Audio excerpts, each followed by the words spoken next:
오늘은 주원규 선생의 아이, 괴물, 희생자라는 책의 서문을 읽어드리겠습니다. 우리 곁에 살지만 보이지 않는 아이들에 관한 이야기라는 부제가 붙어 있는데요. 한겨레 문학상 수상작가 주원규가 만난 거리의 아이들에 대한 이야기입니다. 주원규 작가는 누군가는 태어나면서부터 지옥을 경험한다 라고 이야기하고 있습니다. 프롤로그를 읽어드립니다. 나는 왜 거리의 아이들에게 관심을 가지는가? 한 남자로부터 전화를 받았다. 자신을 모 지검의 수사관이라고 소개한 그는 그간 자신을 보이스피싱 사기범으로 오해하던 관계인들이 많았는지 자신의 신분에 대해 다소 장황한 해명부터 했다. 그리고 전화한 용건을 밝혔다. 확인할 게 있으니 참고인 자격으로 지검에 나오라는 것이다. 그 얘기를 들으며 내가 검찰의 수사를 받을 일이 뭐가 있을까 떠올려 보려 했지만 생각나는 게 없었다. 하지만 수사관이라는 남자 입에서 한 이름이 호명되자 난 대충 짐작할 수 있었다. 그가 왜 전화했는지, 앞으로 어떻게 대응해야 하는지. 혜진이 아시죠? 윤혜진. 만으로 17. 부천 소사구에 살고. 그런데요? 그 친구가 마약 관련 혐의가 있어서 수사 중인데 주원규 씨를 지목해서요. 무슨 이유로요? 마약이요? 마약이 아니고 미성년 성매매.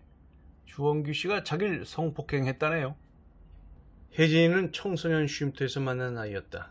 저라도 광주가 고향이라던 혜진이는 청소년 쉼터를 지겨워했다. 종종 나에게 필요한 게 있으니 돈을 달라고 하기도 했는데 그럴 때마다 나는 직접 돈을 건네는 대신 밥을 사주거나 필요한 물품을 사주곤 했다. 그러다 어느 순간 혜진이는 나와 연락을 끊고 잠적했다. 그런데 연락이 끊긴 지 1년 반이 지나서 검찰 수사관의 입에서 그 친구의 이름을 다시 듣게 된 것이다. 혜진이가 조사 과정에서 내가 원치 않는 성관계를 수차례 강요했다고 진술했는데 아이의 말을 모두 믿을 순 없으니 일단은 참고인 신분으로 조사하겠다고 했다. 평소 이런 문제를 대처해 주신 담당 변호사와 상의해 시간 약속을 잡고 지검을 찾았다. 미성년 성매매와 성폭행이 이루어졌다는 날짜와 시간에 대한 알리바이를 증명했다. 아울러 통장 거래 내역과 SNS를 통해 혜진이와 주고받은 내용을 모두 공개했다. 혜진이가 나와 성매매를 가졌다고 말한 날에 내가 움직였던 동선과 시간이 혜진이 한 진술과 거의 일치하지 않았다. 혜진이의 진술은 아무런 근거가 없는 무고로 드러났다. 그래서 조사가 금세 마무리될 줄 알았다. 하지만 이 참고인 조사는 8시간이 넘게 걸렸다. 나는 오후 2시에 검찰청으로 들어가 밤 10시가 넘어서야 그곳을 빠져나올 수 있었다. 중간에 저녁 식사를 위해 1시간을 쉰 걸 제외해도 꼬박 7시간이 넘게 수사관들이 번갈아 들어오며 같은 내용을 조금씩 비튼 질문을 반복해 던졌고 나는 같은 내용을 반복해서 진술해야 했다. 고역이었다. 조사를 마치고 나온 뒤 변호사는 검사 측에서 사건을 부풀리려고 시도한 것 같다고 말했다.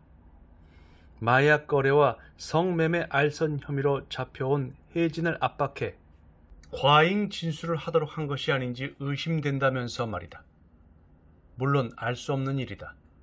혜진의 얘기를 듣고 한 지인이 내게 물었다. 왜 이런 청소년들에게 관심을 두느냐고. 그런다고 이들의 삶이 달라지는 것 같지도 않은데 왜 이런 곤욕을 자초하느냐고.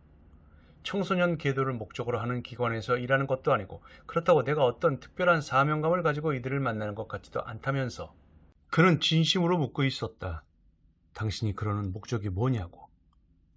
나는 이 의심과 회의가 깃든 질문에 제대로 답변하지 못했다. 나는 도대체 왜 이런 아이들을 만나는 걸까? 그들의 모습에서 내 청소년 시절이 겹쳐 보인다고.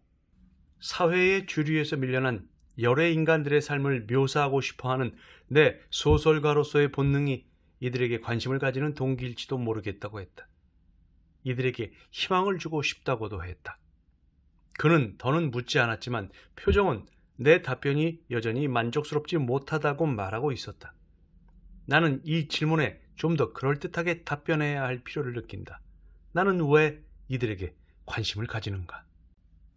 2011년부터 지금까지 지난 9년간 나는 쉼터와 거리에서 많은 아이들을 만났다. 처음에는 이들에게 글쓰기를 가르치며 자아를 되찾는 데 도움을 주겠다는 생각이었지만 되려 도움을 받는 쪽은 나 자신이었다. 이들과의 만남은 딱히 뭐라고 꼬집어 말할 수는 없지만 나에게는 끊임없는 자극과 깨달음의 원천이었다. 하지만 정작 나 자신은 이들에게 별 도움이 되지 않았던 것 같다. 지인이 내게 던진 질문은 그 점을 아프게 지적하고 있었다. 나는 이들에 대한 최소한의 관심이라도 환기할 수 있기를 바라는 마음으로 이 책을 썼다. 이 책은 그동안 내가 만나왔던 아이들 가운데 강렬한 인상을 남긴 6아이의 이야기를 아이, 괴물, 희생자라는 키워드로 재구성한 것이다. 이 3개의 키워드는 보기에 따라 달라지는 그들에 대한 가변적 이미지들이다. 또한 바라건대 바뀌었으면 하는 이미지들이다. 이 책에 등장하는 아이들의 이름은 물론 가명이고 내용 전개상 필요한 경우를 제외하고는 그들을 만났던 연도와 장소도 밝히지 않았다.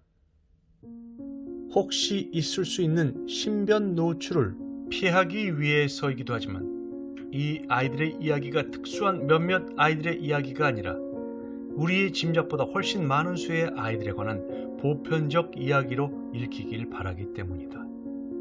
마지막으로 나는 독자들이 이 작은 책에 실린 아이들에 관한 이야기를 읽으며 왜 우리가 이들에게 관심을 가져야 하는지에 대해서 각자 나름의 이유를 떠올릴 수 있게 되기를 바란다. 나 자신이 그 답을 다시 찾고 있듯이 말이다. 아이 괴물 희생자의 서문을 읽어드렸습니다. 와, 본문의 내용이 정말 궁금해지지 않습니까? 많은 분들이 이 책을 읽어주시고 이 아이들에 대해서, 이 아이들 같은 청소년들에 대해서 관심을 가져주시기를 바랍니다.